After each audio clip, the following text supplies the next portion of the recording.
안녕하세요. 닥터 꼬집입니다. 오늘 꼬집어볼 주제는 치아 페임, 잇몸 페임, 그리고 치경부, 파절, 마모, 치경부 마모 여러 가지 용어들로 이제 표현이 되는 것들인데 한마디로 치아가 패여 있지 않는 부분에 치아가 페임으로 인해서 환자가 싫어하는 증상이 있거나 치아가 부러질 가능성이 있는 치아 페임 케이스에 대해서 한번 꼬집어 보도록 하겠습니다.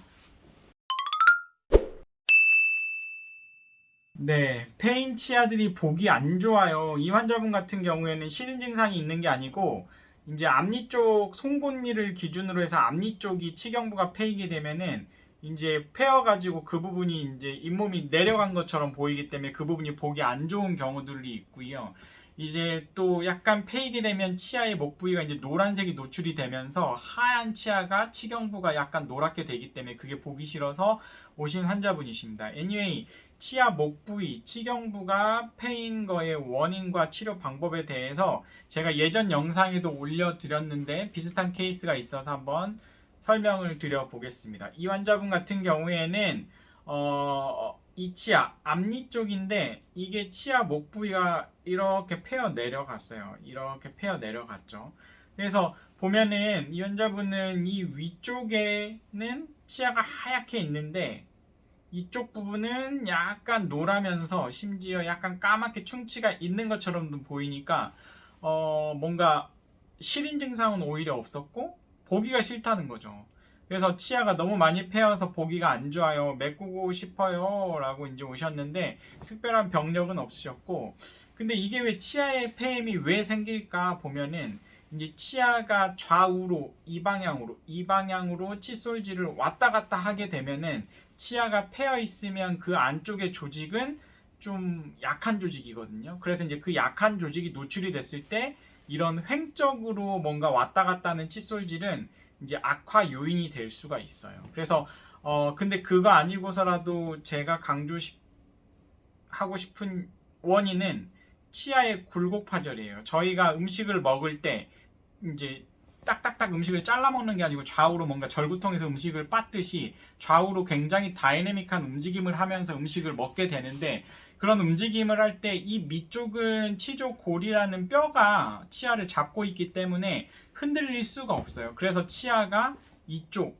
편에 이제 늘어나려는 치아의 장력이 발생을 하게 되고 이 장력이 발생을 할 때 치아의 제일 바깥쪽 에나멜이라는 조직이 딱딱한 조직이고 이런 뭔가 결이 있는데 이 결들이 이제 한마디로 늘어나는 장력 때문에 딸깍딸깍 바깥으로 이제 떨어져 나오는 그게 아마 치아 굴곡 파절이 원인이 대표적인 게 될 것 같습니다. 그래서 이 환자분 같은 경우에도 실은 이쪽 부위 보면은 치아가 좀 없죠. 그래서 어금니 쪽에 예를 들어서 치아가 없으신 분들 그런 분들 같은 경우에는 앞니 쪽에 아무래도 힘을 많이 받게 돼요. 그러면 앞니 쪽에 힘을 어떻게 보면은 어금니에서 지탱을 해주고 앞니는 어떻게 보면 좀 힘을 좀 덜 받아야 되는 구조적인 게 있는데 뿌리 자체도 단순하고 힘을 받기에는 뭔가 구조적인 한계점을 가지고 있어요. 하지만 앞니로 힘을 받게 되면 이런 부분들이 교합 스트레스가 받게 되고 이렇게 동시다발적으로 앞니 쪽이 다 떨어져 나오는 특성을 가지고 있거든요. 그래서 이런 분들 같은 경우에는 반드시 어금니 쪽에 임플란트나 틀니나 그런 어금니 쪽에 서포트를 얻어줘서 앞니 쪽에 너무 많은 힘이 가해지지 않게 근본적인 원인을 해결해 주는 게 가장 중요하고 그러면 이렇게 이미 패인 것들은 어떻게 하느냐 결과적으로는 뭐 잇몸을 갖다가 이쪽으로 위로 올리는 술식도 있지만 가장 환자들에게 간편하게 할 수 있는 술식은 레진이에요.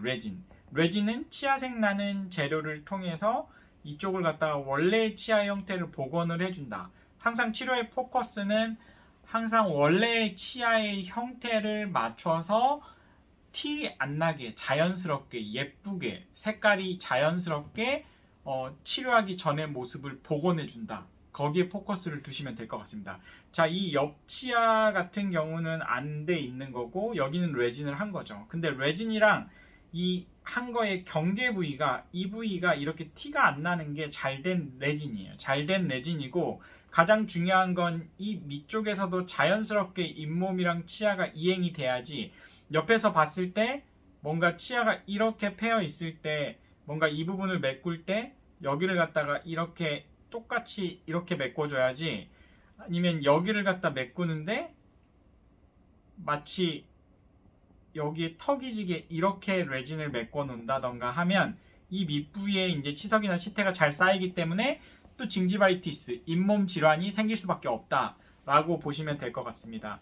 그래서 치료 전과 치료 후를 비교를 해보면 이런 레진이 있고 저 같은 경우에는 여기를 단순히 그냥 다듬지 않고 레진을 하진 않고 이쪽 부분에 베벨을 줘서 최대한 자연스러운 색상을 얻기 위해서 노력을 하고 이 부분이 보면 이 부분과 달리 약간 이렇게 안쪽으로 파고드는 느낌이 있는데 이 부분을 삭제해줘서 치아가 파고들었던 이미 이렇게 파절된 부분, 금이가 있는 부분을 갖다 제거하고 해주면 좋고 원칙적인 접착을 이루어주면 레진이 예전에도 설명드렸지만 레진이라는 재료가 굉장히 장점을 가진 재료예요. 하지만 테크닉 센서티브한 재료이기 때문에 어떤 치과 의사가 똑같은 제품으로 똑같은 재료로 치료를 하더라도 어떤 치과 의사가 어떤 접착 과정을 통해서 어떤 테크닉으로 했느냐에 따라서 이 레진이 오래 쓸 수도 있고 금방 떨어질 수도 있고 그런 거예요. 그래서 이 치경부 레진은 심지어 어떤 치과 의사는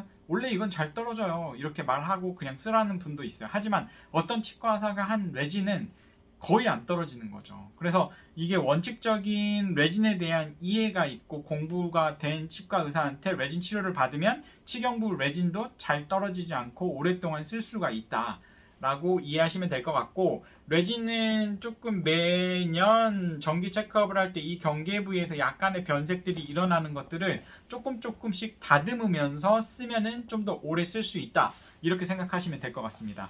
그래서 잇몸 패임, 치경부 패임 때문에 고민이 있으신 분들 특히 앞니 쪽에 뭔가 이런 치경부 패임이 있으신 분들은 구치부, 어금니 쪽에 혹시 서포트가 없어지지 않았나 교합 간섭이 있는지 없는지 체크를 좀 먼저 해보시고 그 원인을 찾아서 제거를 해주는 게 맞고 이미 일어난 현상은 어쩔 수 없죠. 그거는 레진으로 예쁘게 잘 하셔가지고 자신있게 웃을 수 있었으면 좋겠습니다.